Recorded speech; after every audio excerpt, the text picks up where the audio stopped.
அமெரிக்காவின் கலிபோர்னியா மாகாணத்தில் காட்டுத்தீ கட்டுக்கடங்காமல் பரவி வருகிறது.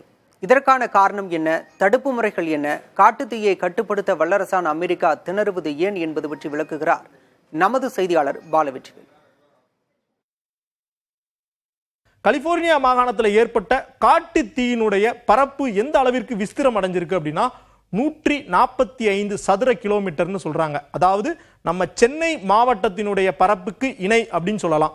வடக்க திருவொற்றியூர்ல இருந்து தெற்க கிண்டி வரையும், கிழக்க மெரினா கடற்கரையிலிருந்து மேற்க அண்ணா நகர் வரையும் ஒட்டுமொத்த பரப்பும் பற்றி எரிஞ்சா எந்த அளவிற்கு பாதிக்கப்படும் அந்த அளவிற்கு கலிபோர்னியா மாகாணமும் தற்போது பாதிக்கப்பட்டிருக்குது.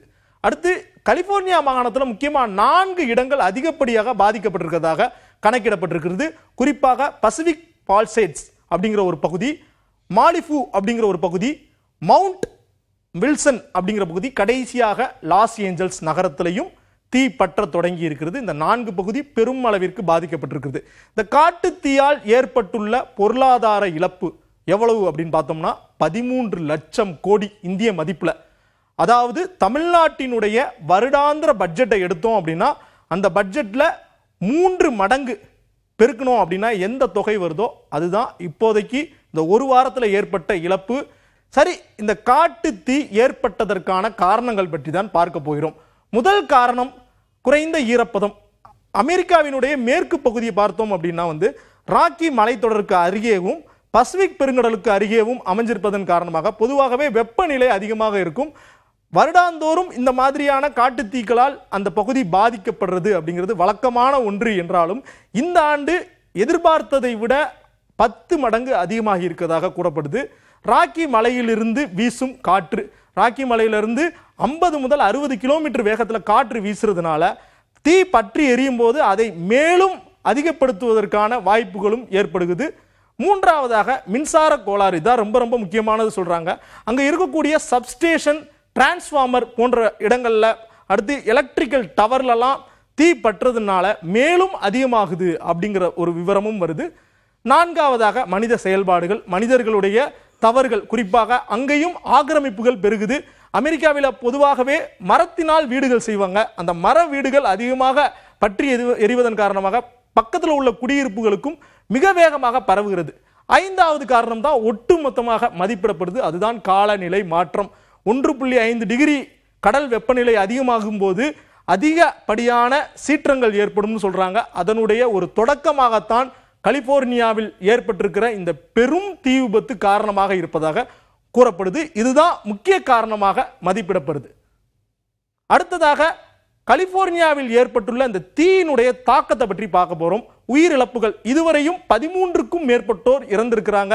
குடியிருப்புகள், ஆயிரக்கணக்கான குடியிருப்புகள் சேதமாகி இருக்கிறது.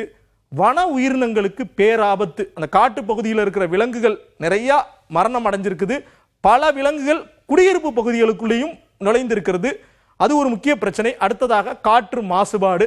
லாஸ் ஏஞ்சல்ஸ் நகரத்தில் காற்று மாசுபாட்டினுடைய அளவு ரொம்ப உச்சத்தில் இருக்கிறதாக மதிப்பிடப்பட்டிருக்குது. மருத்துவ அவசர நிலைக்கு கூட அழைப்பு விடுக்கப்பட்டிருக்கிறது. அடுத்ததாக விவசாயம், சுற்றுச்சூழல், பொருளாதார இழப்பு. விவசாயிகளும் பாதிக்கப்பட்டிருக்கிறாங்க. சுற்றுச்சூழல் பாதிப்பு, பொருளாதாரத்தை பற்றி நம்ம முன்னாடியே தெளிவாக பார்த்துட்டோம். இதுதான் இந்த தீயினுடைய தாக்கம். அடுத்ததாக தீயை அணைப்பதற்கு என்னென்ன நடவடிக்கைகள் எடுத்துட்டு வராங்க அப்படிங்கிறது தான்.